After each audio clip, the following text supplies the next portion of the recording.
Hoy vamos a hacer un video tutorial sobre la materia Medicina basada en evidencias, unidad 2, que es el sustento y fuentes para la práctica de la medicina basada en evidencias.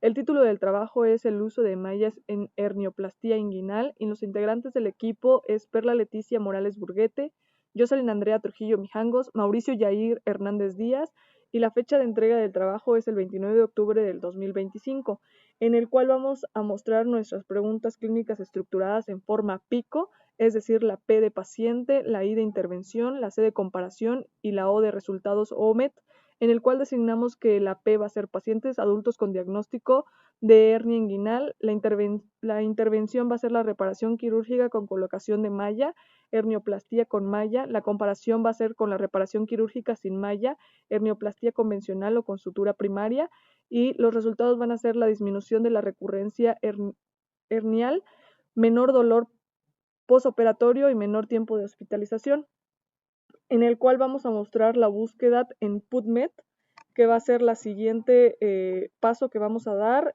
Entramos a nuestro navegador y buscamos la palabra PubMed y seleccionamos la primera que nos aparezca, que es una cuenta oficial. En esta podemos encontrar a los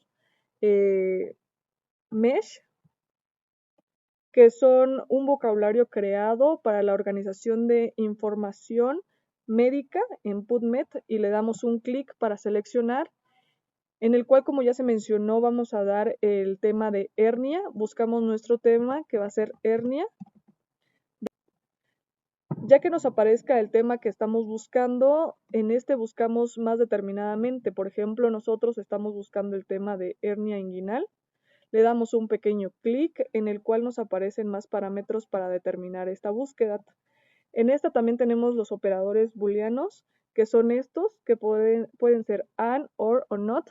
En este vamos a agregar, que es agregar a la búsqueda. Por ejemplo, ahorita ya agregamos hernia, lo agregamos a la búsqueda y nos aparece aquí el término mesh, que ya se les había mencionado anteriormente. Luego buscamos la siguiente término, que es hernioplasty. Debemos de recordar que todos estos términos se deben de utilizar en inglés porque es más fácil la búsqueda. Hernioplasty, le damos un pequeño enter y nos da la operación. Entonces aquí, como queremos agregarnos a nuestros operadores, le damos agregar, y si se dan cuenta aquí apareció un and, que es agregar. Y el otro término que nosotros utilizaremos en esta será mesh, que es malla. Damos un pequeño clic y en este, como no sabe exactamente a qué nos referimos, pues encontramos la sugerencia de mesh y le damos un pequeño clic para que nos aparezca, y ya después de eso agregamos al operador. Cuando finalicemos nuestra búsqueda, aquí nosotros decidimos utilizar solo 3. Damos en buscar en PubMed y nos aparecen los determinados de las búsquedas. En este caso son 1412 resultados, por lo cual son muchos y debemos de determinar un poco más, y aquí tenemos herramientas que nos ayudan. Entonces determinamos que no sean mayores a 5 años para que la búsqueda sea menor y que nuestra revisión sea review o systematic review para que sean menos determinantes. En este caso nos ayudaron a reducir una gran cantidad y tenemos 99 resultados, en los cuales determinamos y analizamos todos los resultados para ver cuál es la que nos está funcionando de mejor manera. Los que creemos que son considerables para responder la pregunta pico de nuestro tema de investigación, pues ya procedemos a analizar el artículo para ver si lo responde o no. En este caso, para nuestra pregunta pico, que es sobre el uso de malla para la reparación de hernias inguinales y si es mejor o que no usar mallas, vamos a usar este artículo, que es el uso de malla versus no usar malla para reparar hernias inguinales, una revisión rápida que corresponde a una revisión sistemática de distintos estudios de casos y metaanálisis. Los autores como Sarah Smith, Adel Koha, Jonathan Henry, Jacobsen, entre otros, fueron los involucrados en la elaboración de este artículo y fue publicado en el 2022, lo cual nos genera un buen margen de antigüedad en cuanto al nivel de evidencia y la actualización o lo reciente que es en cuanto a la publicación del artículo. Después de que ya seleccionamos el artículo, tenemos que proceder a evaluar la metodología que se siguió para saber si esta es viable o no. En este caso se menciona que la metodología pues se buscó la información en artículos de MedLive principalmente, y se usó para evaluar la metodología, se usó la herramienta AMSTAR 2, que es una herramienta metodológica de evaluación crítica que se utiliza para valorar la calidad metodológica de las revisiones sistemáticas o metaanálisis que se realizaron, que consiste en una serie de diversos ítems que se realizan para evaluar el protocolo de búsqueda desde una pregunta pico bien planteada y toda la metodología y para evitar sesgos o lo menor posible. Con lo cual sabemos que al usar esta herramienta pues nos garantiza una buena elaboración que se hizo para este artículo.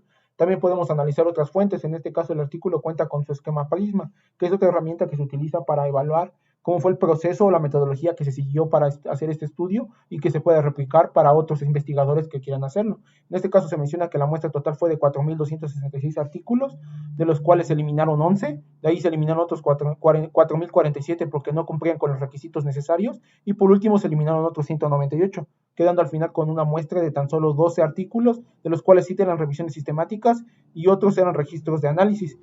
Pero, sin embargo, todos estos estudios corresponden al nivel más alto de evidencia según en la herramienta AMSTAR, por lo cual tenemos una buena base para trabajar y decir que este artículo corresponde a una buena muestra para trabajar.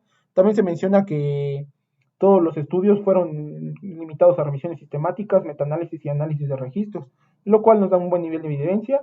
Se excluyeron otro tipo de hernias que no fueran inguinales y se limitó la búsqueda de artículos principalmente a otras lenguas, pero ya para la selección final solo se escogió artículos que estuvieran publicados en lo que es la lengua de inglés.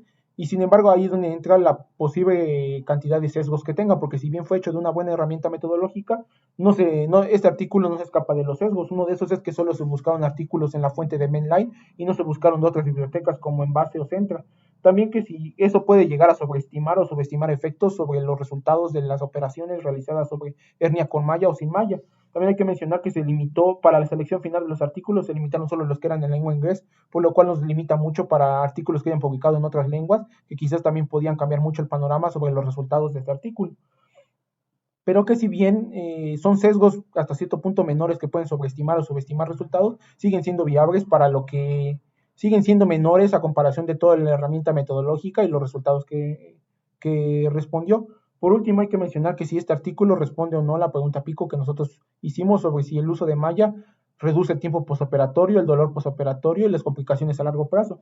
Y en este caso podemos ver que este artículo sí lo responde porque se pudo obtener que la reparación de hernias primarias con mallas tuvo menos riesgos, menos chances de recaídas y menos dolor postoperatorio a largo plazo. Por lo tanto, la mayoría de los adultos con hernia inguinal primaria se les recomendaba la reparación con malla porque se veía una diferencia a largo plazo que mejoraba la calidad de vida del paciente sobre hacer una intervención sin mallas. Vamos a hablar acerca de la interpretación de resultados de este estudio. Este estudio pues incluyó un metaanálisis, que es una forma de combinar los resultados de múltiples estudios para que de esta manera podamos obtener una conclusión más sólida.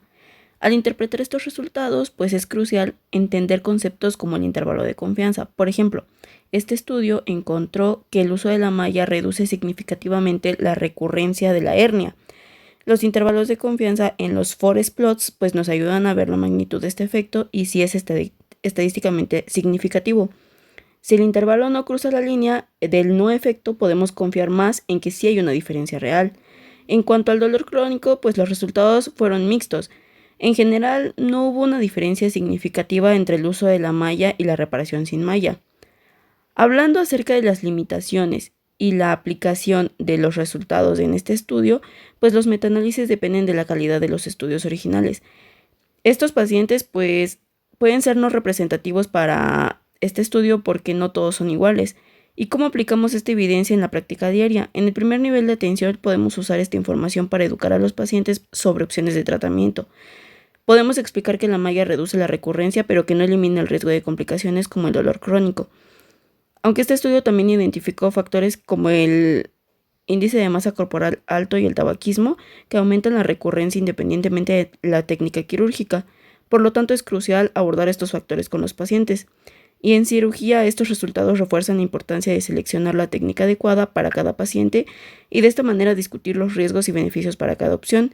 En resumen, este estudio apoya al uso de malla en reparación de hernias inguinales debido a la menor recurrencia, como se había mencionado anteriormente, pero sin embargo es fundamental considerar las limitaciones de los estudios y los factores de riesgo que pueden conllevar de manera individual cada paciente. Es importante una comunicación clara y una buena toma de decisiones. Bueno, esperamos que te haya servido este video, que te haya sido útil y no olvides consultar a tu médico.